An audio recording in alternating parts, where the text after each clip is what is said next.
The year is 1536. The Tudor court is glittering with gold, but rotting from within. Anne Boleyn had promised King Henry VIII a son, a male heir to secure the dynasty. She had given him a daughter, Elizabeth, and for a king obsessed with legacy, a daughter was a disappointment. But the real turning point wasn't a birth. It was a brush with death. In January, Henry VIII, the athletic golden prince of the Renaissance, was thrown from his horse during a joust. For 2 hours, the King of England lay unconscious, crushed under the weight of his armored steed.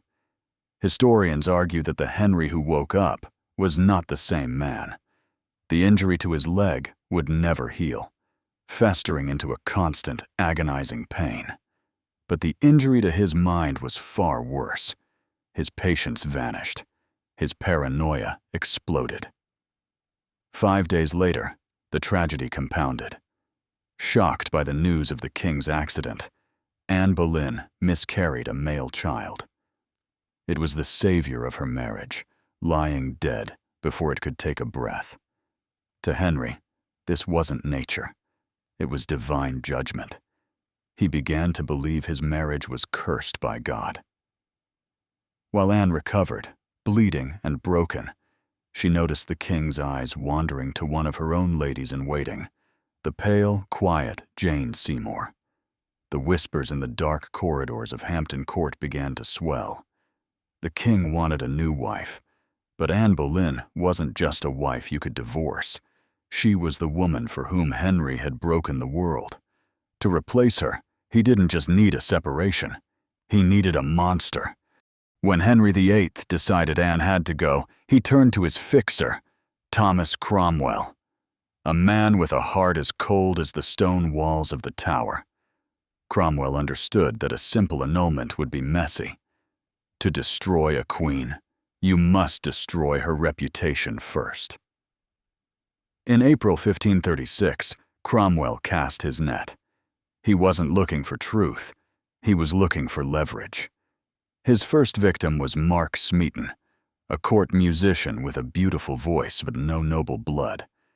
Because he was a commoner, the laws against torture did not apply.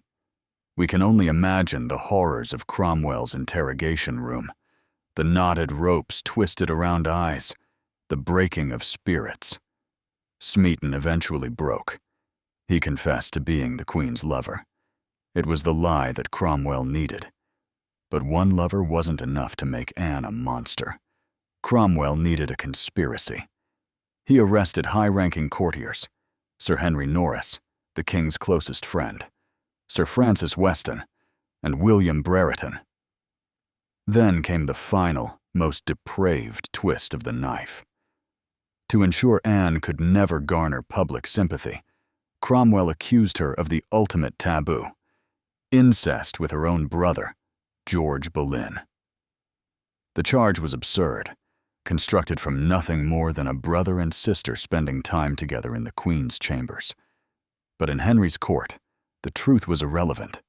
The script was written, the stage was set, and the actors were in chains.